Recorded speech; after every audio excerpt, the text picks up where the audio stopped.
Y'all, this is Aaron LeBauer from LeBauer Physical Therapy, LeBauer Consulting, and the CashPT Nation. And we're here live in the CashPT Nation. It's Wednesday at 1 o'clock, or just a few moments before, so I'm just going to wait for everyone to show up. In the meantime, I hope you guys have been having a great day. Here at the office, I've got a few hours in between patients this morning. I typically see patients on Wednesdays 8 to noon, and then 2 to 6, or really 3 to 6. Today I'm squeezing someone in at 2 o'clock because treating 8 patients in one day is on the high side for me, and it's not always, I don't always feel the freshest afterwards, but I'll do it if I need to, and I actually had someone move away off the schedule this morning, so seeing 7 people today. If you're here and live and you can hear us, just give me a sign in the chat that says hello, let me know where you're calling in from. I've got a lineup of questions, but I want to take questions from people attending first. And so we'll just give everyone a chance to show up. In the meantime, what I'll do is I'll just give you a tour of my practice if you haven't seen. If you haven't seen our practice before, this is my practice here, LeBauer Physical Therapy. As you can see, it's a little overcast here in North Carolina today. There we are. My office, I got a nice view, a window to the world, which is really great. I love it a lot. We've got, show you, I've got these the die cut stickers on the window, professionally installed, and my 2-finger keyless entry. It's a really heavy door. So how's it going? If you guys just give me a little sign in the chat or the comment section below, just let me know that you're here, where you're calling in from, that you're watching. I've got a few questions lined up already. I just wanted to give people a chance to get in and watch. One of the, let me see if I can get into the, I'm looking on my laptop.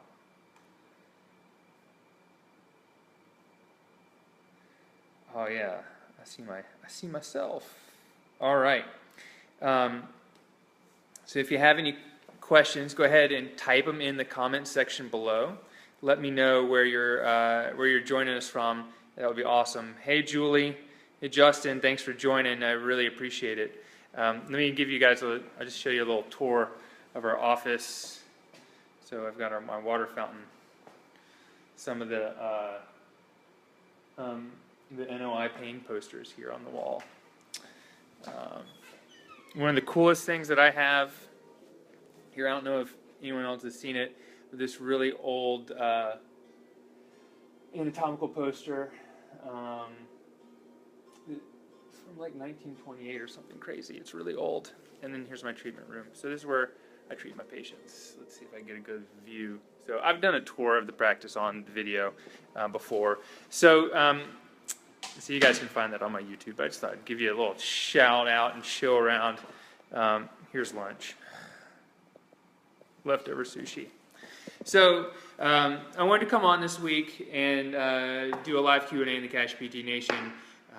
I'm not doing a lunch hour this month. Just had a lot of things going on. End of summer, specials, promotions, just being busy in my practice. I hired my first employee just a few weeks ago, and training her and getting her up to speed has taken a lot of extra time, but it's totally worth it.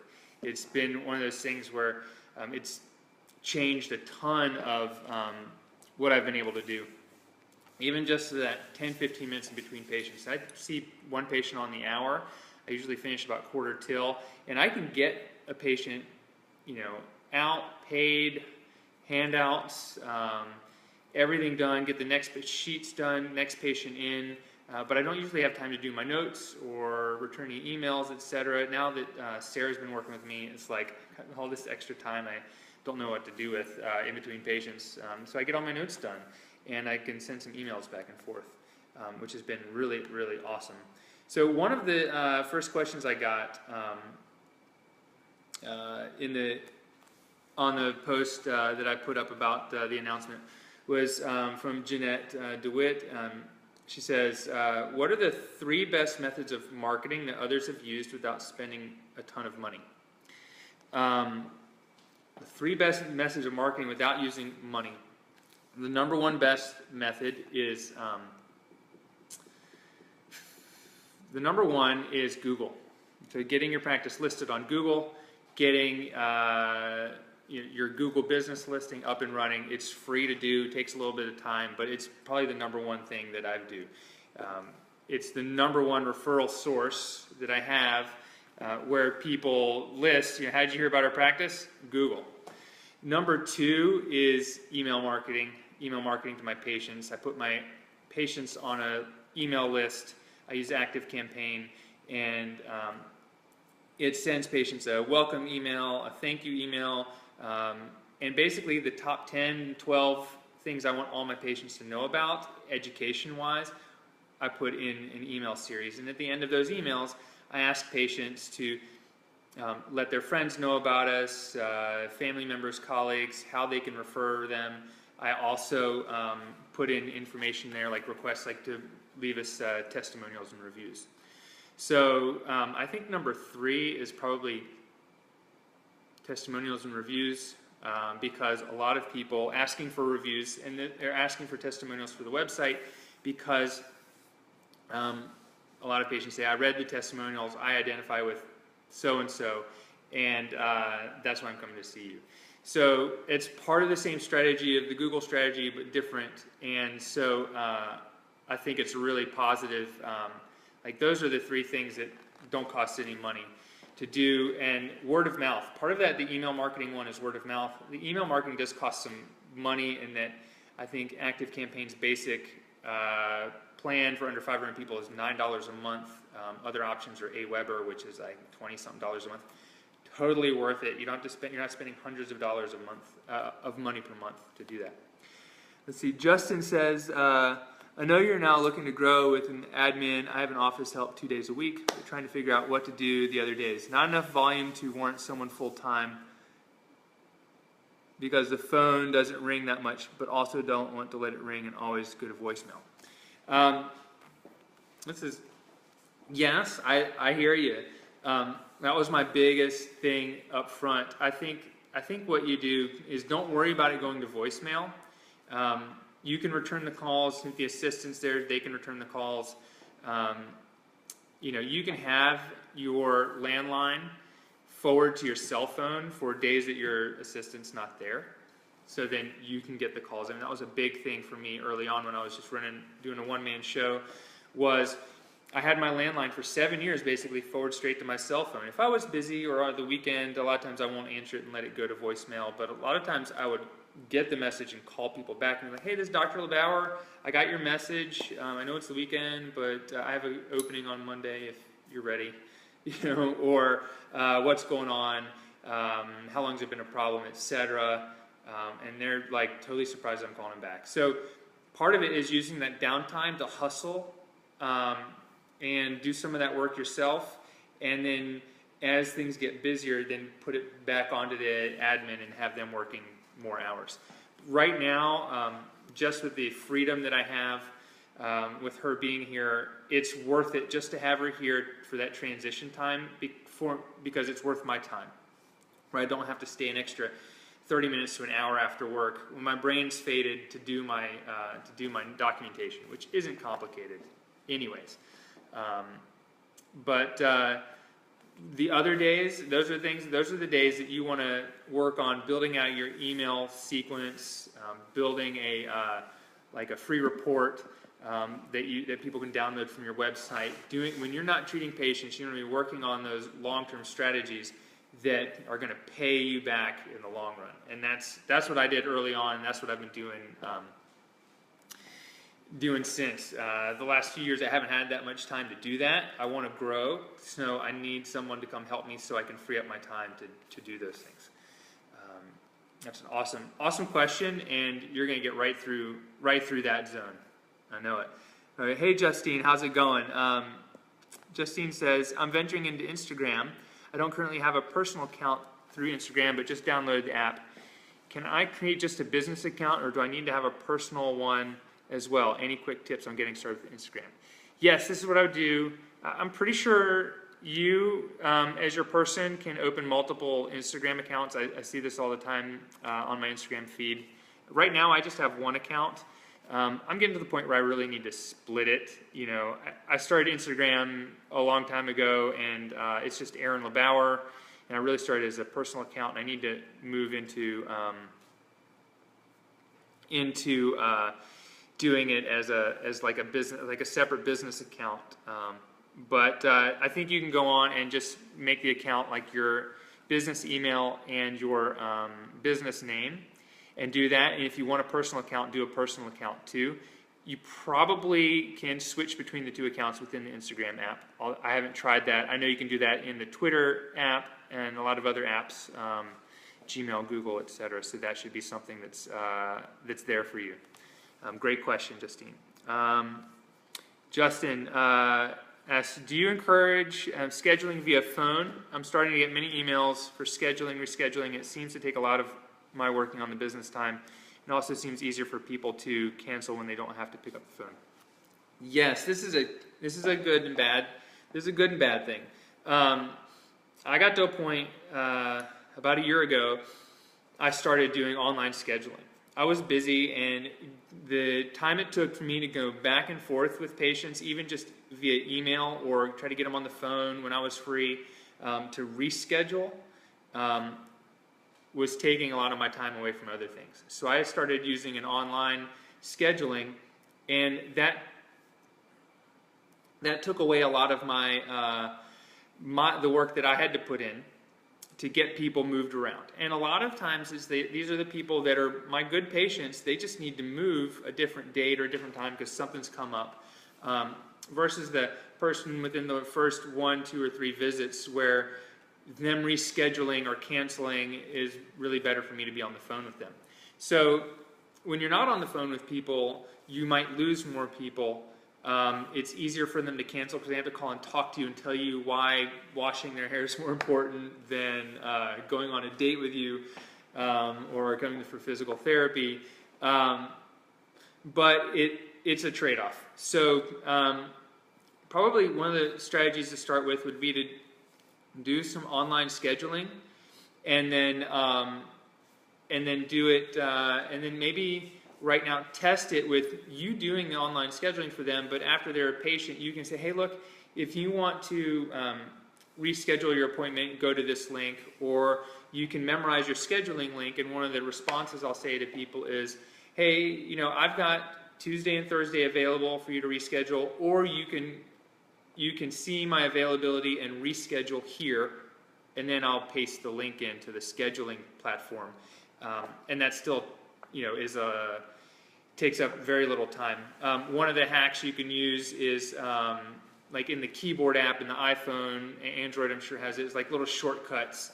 So you can put like RESCH, and when you do reschedule, it'll pop up your rescheduling link, or availability, AVAIL, and then there's a little link to your rescheduling link, so it takes less time. And you know, I just got Sarah in, so I'm about ready to take the ability for people to reschedule online off, because she's here to return their phone calls and do that.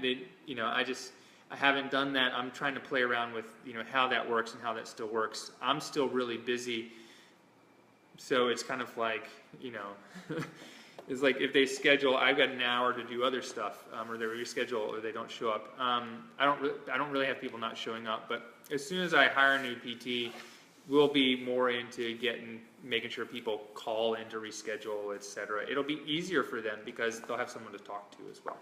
So that's an awesome question and good forward thinking there. Hey Howie, how's it going? Good to see you on the call. So if anyone's joined us recently, go ahead and put in your questions in the comments section. I've got a few other questions to go over that people left earlier. Let me just log back into my computer. And if you're just joining us, let me know. You can see and hear us and where you're calling in from. Okay, let's see. I'm gonna.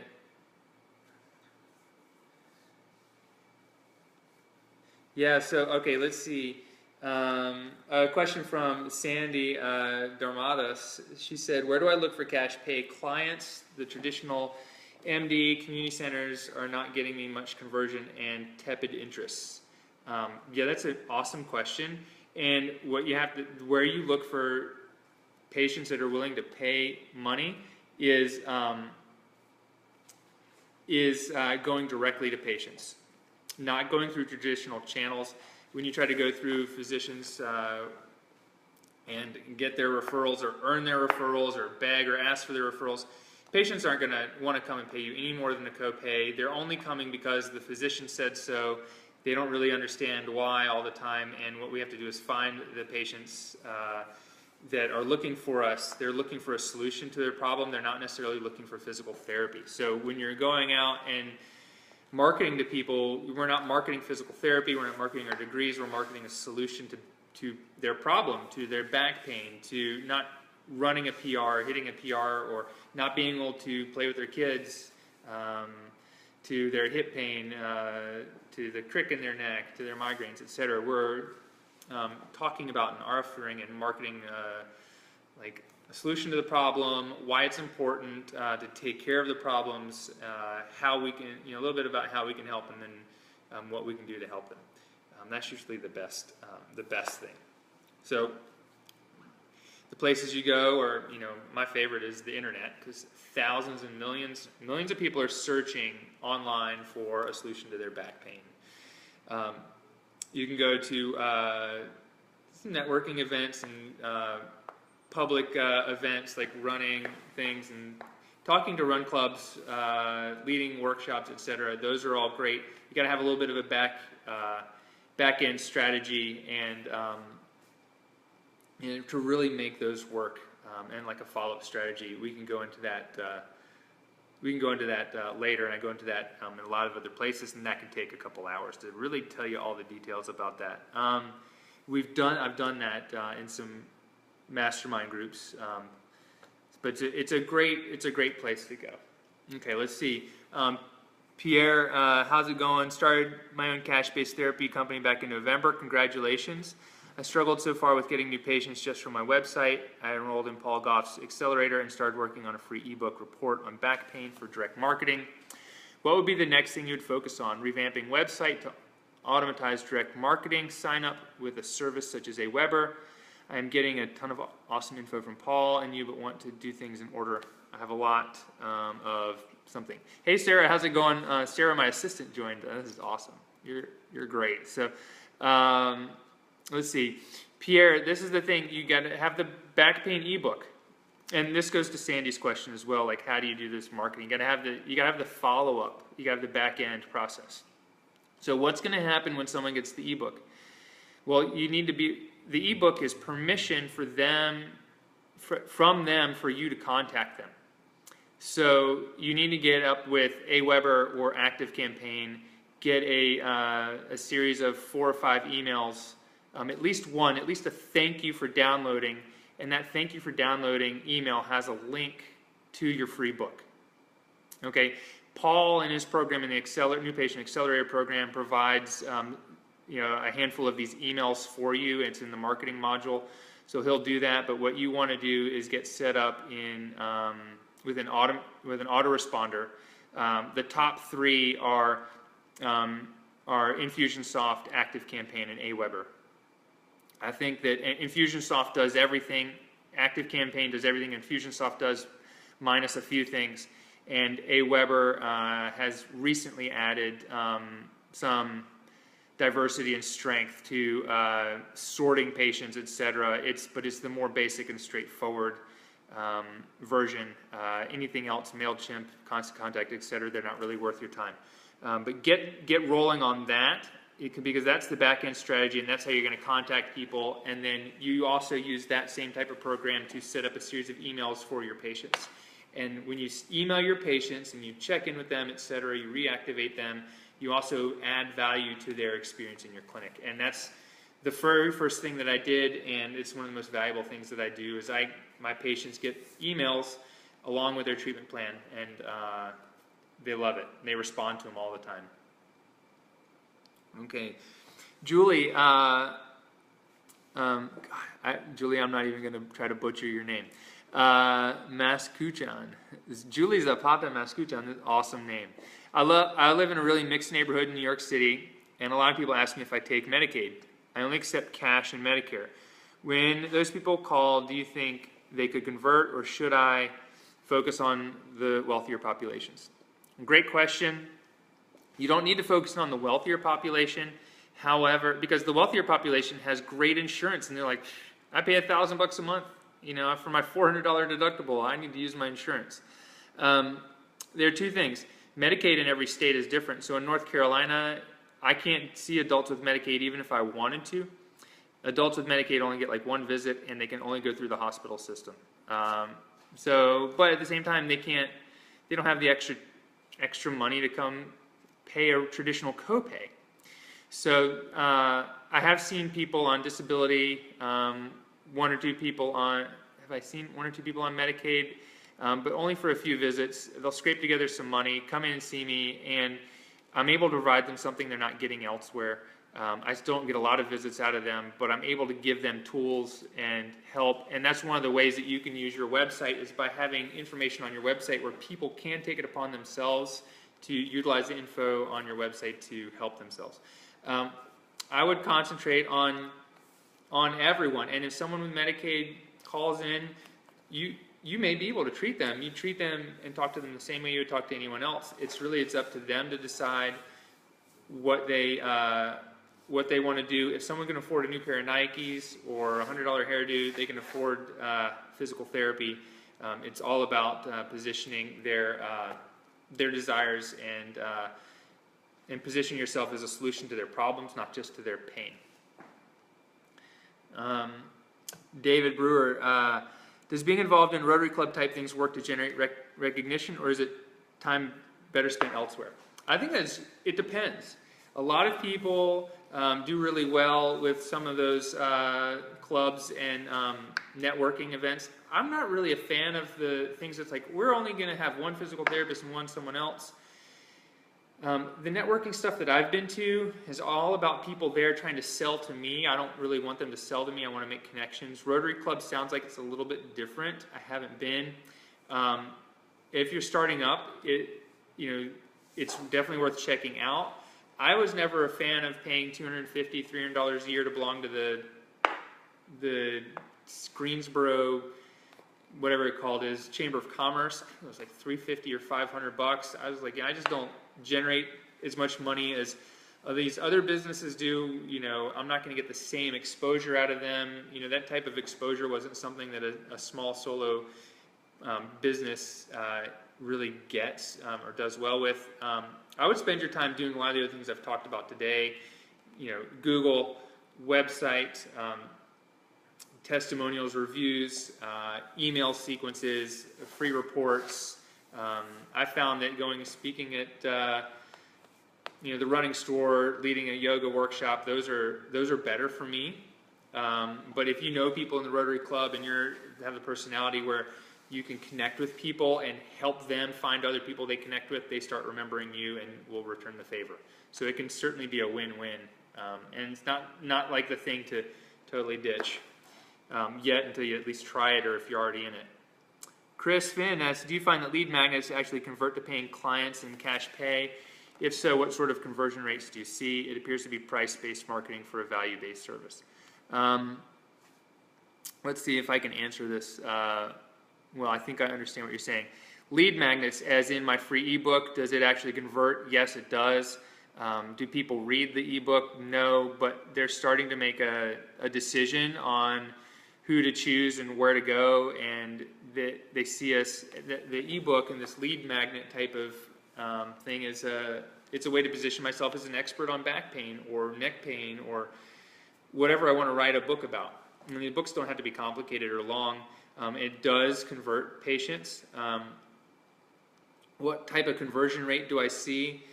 That's a good question. I don't really know. I don't really track my conversion rates from people who open my ebook and don't. A lot of people will see it.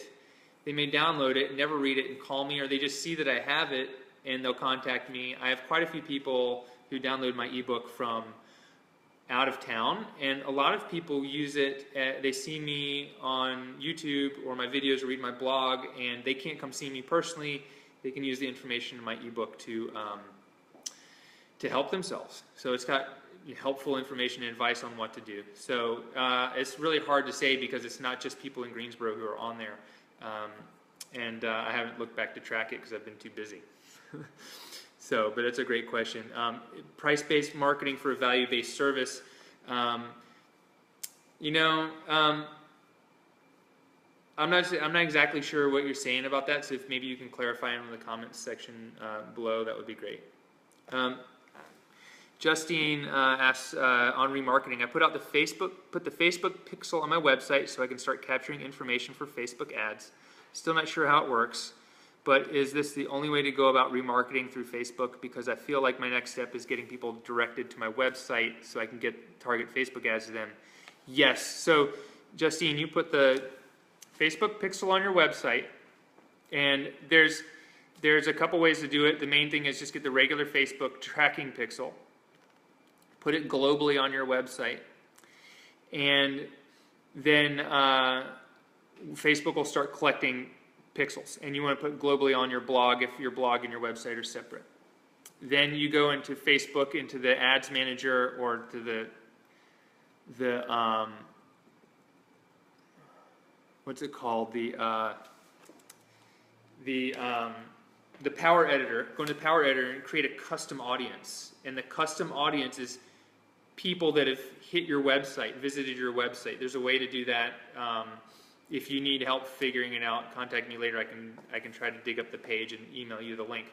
But you create a custom audience of people that have visited that, and you name your specific website. It'll take about 2 to 12 hours for it to start collecting names, and then your remarketing ads, the audience for those ads are just to that custom audience.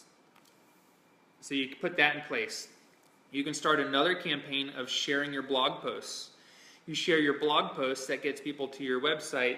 They get pixeled, and then now they start seeing your retargeting, remarketing advertisement. So yes, you're on the right track with that for sure. Okay. Yes, you're welcome, Pierre. All right, Howie, I have my own cash-based PT business now. Congrats. One patient for training, another for PT treatment. I have another patient at home health, and they want to recruit me for personal training. I feel like I need to discharge them from their home health episode first, but I'm also considering that it's two different things. I could use the business because this has happened to me before. I formed my LLC and just couldn't do anything about it. Let's see.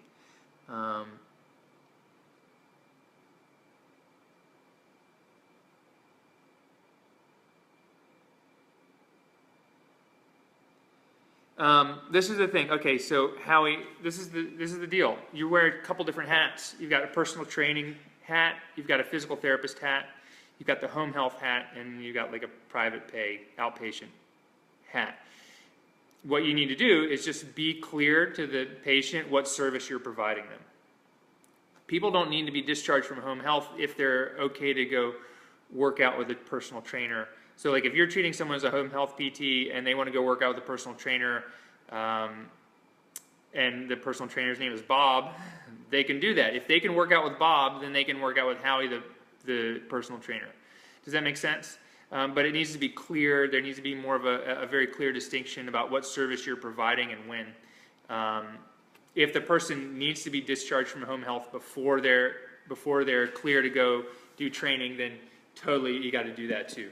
So think of it in like a couple different columns or silos. All right. Okay, so Justine asked, do I follow up and call people that I see are from out of state that download my ebooks? No, I don't. It's way too many people. And part of that's because of my public profile. I think I'm teaching this stuff as well. So a lot of people who are downloading my ebook are trying to figure out what I'm doing. They're reverse engineering the process and just learning. So I don't. That would be like a waste of my time.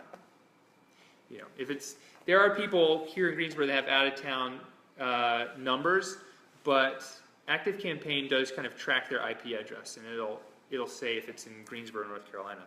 And I still haven't been following up with them, regardless if they're from Greensboro, because I gotta hire a new PT before I can do that.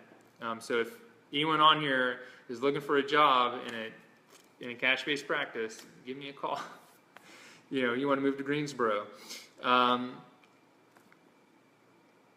Okay, so Justin says, on the remarketing from the website back to Facebook, which action do you want them to take? This is what I want them to do. I want the remarketing is okay. So they come visit my blog. Then now they visit my blog. I'm remarketing them. When I'm remarketing to them, what I want them to do is I'm going to send them back to like an inquire form, like a how can I help you? How can I help you form? You've been to my website, you've seen my stuff, so you obviously have an issue that needs to be addressed, so let's get you back onto my website into a contact form. So that's basically it. I want them to contact me. I want them to call me for a free screen, a free discovery visit, or just for an appointment, etc., or a telephone consult. That's kind of what I want. Hey, Kathy, thank you for joining us. Chris Finn says, awesome, thanks for the first part, Aaron. To clarify, if you have time, we've found that if we advertise based on price, that our conversion rate is very poor, paying clients less than 15% per lead. If we market based on value of our service, our conversion rate on this leads is much higher. Just curious as to what you have seen. Yes, Chris, marketing based on value. What value can you bring to someone's life? So that's the thing. So I'm not trying to, even though as physical therapists we may sit here and go, okay, let's look at the, and I hope I'm on track with what you're saying, but if I'm going to say, let's look at the cost that you're going to pay for physical therapy, paying out of pocket to come see me is going to be less, because the guy down the road is going to bill $250 an hour, and you've got a $1,000 deductible, and so you're going to pay the first $1,000 out of your pocket in 4 visits. Come see me. You got 8 visits and 2 months worth of therapy or more for that $1,000. That to me is cost-based marketing. I don't convert anyone doing that. I don't. People may make that decision on their own, but I don't. Me helping them come to that understanding doesn't convert. It's not a strategy that I use. I market based on the value I can provide to people and the solutions that I can bring and the value I can bring to their life. Like, can I get them back running? Can I get them back to playing with their kids, working out 5 days a week or 3 days a week, or not hurting at work, so they can be efficient at work. I hope that answers your question. It's a great question. It sounds like it's a little bit deeper of a topic to get into at another time, but I think it's a great. It's a great. Yeah. I just don't even. I don't market based on price. When I'm doing no, that's different. Like Facebook ads, you can market based on price or conversion, and I look at conversions. And how do I look at conversions? I'm looking at putting a pixel on the checkout page for someone who becomes a patient. You would have to put that pixel on a web page you send them after their first visit, that they look at. And you're not going to capture everyone, but it would be something like that, like a survey after your first visit, or a video like, here's the ball video. Go visit the page. It would be on a page on my website. They would hit that, but all my patients don't get that either. So, all right. Noah says, I know I need a stratified message for different audiences. I'm having trouble differentiating my message between 35-year-old and 45-year-olds. Any message advice on that? Yes, Noah. Pick your perfect patient. Pick the person you want to your avatar, your perfect patient, and market to them. Figure out who they are. 35-year-olds and 45-year-olds, they may be different. They may be similar depending on what they are. Is it moms with back pain? Is it people at the gym who, like people with shoulder pain, now they can't, compete in CrossFit? Is it people with knee pain who like to run? Find that niche or perfect patient or target, and make your message to them. The other people will fall in line. If there's two totally separate things, it will be it'll be harder to market to both, but you can certainly do that. They just need to find their message on your website when they visit your website too. But I would focus on one of them. And sometimes it's not even the one that we want to treat. It's the people we know like our services. For example, I'll give you 2 examples of this. All right, most people in PT school, they want to work with athletes. They're like, I was an athlete, now I want to work with athletes. And most everyone gets out of PT school and they're working in home health, skilled nursing, hospitals. That was my class. Everyone came in, they wanted to work with athletes, like 2 people. I mean, no one's working professional teams from my class. One guy went and did a sports medicine residency at Duke. It's that's as close as you get. Everyone else is working with old people. It's not they're not the target. A lot of people who work with athletes say that you can be a pain to work for because they demand a lot. You work on the weekends, etc. There's a lot of other issues there. So the other example, let's say, is my wife's yoga studio. My wife loves power yoga. Her and her partner want to teach power yoga and want to do power yoga, but most of the clients that come to their studio and the classes that are full are the easier classes, the flow classes, the easier flow, gentle flow, easy does it, etc. And their vibe is attracted to a very different type of person who practices yoga, and that's where they need to concentrate their marketing and their courses, etc. is towards those people. That's their niche, and it's kind of their niche found them. But that can be part of it. Is so figuring out who do we need to market to, and who does our message resonate best with, and it may be that person we want to treat. It may be the athlete's mom. So I hope that helps. All right, great, guys. I've got about 5 more minutes, and then I got to get ready for my next person coming in. If anyone here has any other questions, go ahead and put them in the comments section. I got 1 or 2 other questions here that were asked beforehand, and I'll get to those. So yes, Chris, you're welcome. I'm glad that helped for you. So all right. I'm just reading one of the questions over here, trying to see. Okay. Okay, so Jeanette asked, what niche markets have others focused on to draw in clients?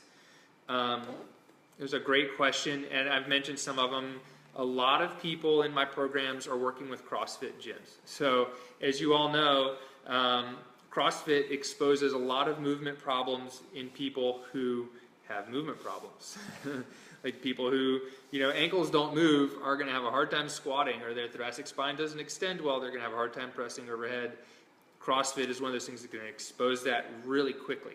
A lot of other sports and activities are going to expose those problems, but maybe not as quickly, because in yoga you're not loading a bar with 150 pounds or more. Running, you're not loading your body with an extra 150 pounds. Etc. So, hey Andra, how you doing? That's my wife has joined us too. This is great.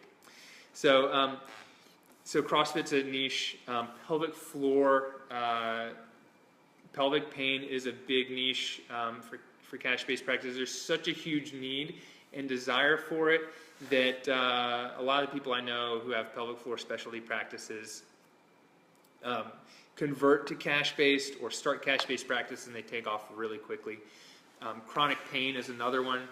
So chronic pain combined with hands-on therapy, strong hands-on therapies is great. And that's really where my practice started, was seeing patients who've already been multiple other places. Their problem hasn't been solved by an MRI, an X-ray, injection, surgery, etc. No one's ever touched them somewhere or done any soft tissue treatment or treated it in the right way. And they come in, I evaluate their movement, use some hands-on techniques, teach them how to treat themselves, and they get better. And part of it's, there's some voodoo, and part of it's just having the time to listen to my patients. So that would be like a chronic pain type of thing. These aren't necessarily people that are on pain pills forever and they're just don't want to do anything. These are people that have had pain for longer than 3 months. maybe years, and haven't found a solution to their problem, want to do it without medications, injections, and surgery. And that's my niche, is active people who want to avoid those things. So, and there's a lot of other specialty areas, so running specialty, even neuro specialty, pediatrics specialty, wherever you can offer something that's not readily available anywhere else, or even if it is, if you can present it in a way that makes it feel unique, you can provide a unique experience that no one else is providing, cash-based physical therapy is going to work there. So, let's see. Howie asked another question. With a full-time job and my cash PT business being on the side with just a couple clients, would something like Paul's Accelerator program be a bit much of an investment at this stage while I'm working out the kinks? Yes and no. It depends on where you want to go. If you want to transition to full-time in your cash-based practice and get out of your other job, something like that would be one of the strongest things you could do, is getting your marketing ramped up, getting your systems prepared for when you're ready to turn them on is one of the best things you can do in the background. So I've even got a Facebook marketing campaign and remarketing campaign ready to go, but I haven't turned it on because right now I don't have the time. But when I'm ready to turn it on, all I got to do is go boop to the radio button, and it'll start serving ads to people who visit my website and people in my age demographic here in Greensboro to get them coming to here to the practice. So absolutely, a marketing program would be great. If your goal is to move into 50-50 or even just full-time in a cash-based practice, that's what you need. And Paul's program is awesome. And I've taken it, and it's been great. And I've learned a ton of stuff in there. I've implemented a few, and just by implementing a few things, it's like it's taken my schedule and just made it even more solid. It was already solid, and it's just like now it's overwhelmingly solid, and I have to hire someone else, or I'm going to go insane. But I want to hire someone else, and I want to grow. So, yeah, I think that something like that would be perfect, as long as your goal is moving into cash-based PT, seeing more of your own patients, taking control of your life, your practice, your business, where your patients come from, and treating patients the way you want without justifying to insurance. Yeah, I mean, marketing is a big part of it. Mindset is a huge piece of it as well. So you got to have that mindset. So great question. Yeah, do it bigger and better. Exactly, David. All right, let's see. There was one more question. If anyone has any other questions, go ahead and put them in the chat. I'm getting ready to go. I've got 3 more minutes, and then I got to go drink some water, get ready for my next patient who's going to walk in anytime soon. Okay, Jeanette asked one other question. Yes, Howie, it'll be available again soon. Get in touch with me, and I'll get you the details when that does happen. Hey, Justine, thank you so much for being here. I appreciate your questions. Awesome questions. Yep, thanks you, Justin. There was one more question by Jeanette, which was great. I want you guys to hear this too. It's like, what products do others try to upsell, and what percentage do they use from what they bought? If it's a product for 20, should I sell it to the client? So I kind of see it's like there's 2 different kinds of upsells or cash added value, products you can sell in your practice. There's services, so like a massage therapist or private yoga, private Pilates, etc. And then there's products. So what I do is I sell products we do both. So there are things like the Theracane, which I sell. I give away all my patients a 4-inch ball to use to treat themselves. I give away, but I sell things like a Theracane, a craniocradle. I sell rumble rollers, and for some of those products, I can get them at 50% of retail, and so then I sell them at retail. I don't make a ton. When I look at it, I don't make a ton of money at the end of the year, and we're talking like hundreds of dollars, not thousands and thousands of dollars on products we sell.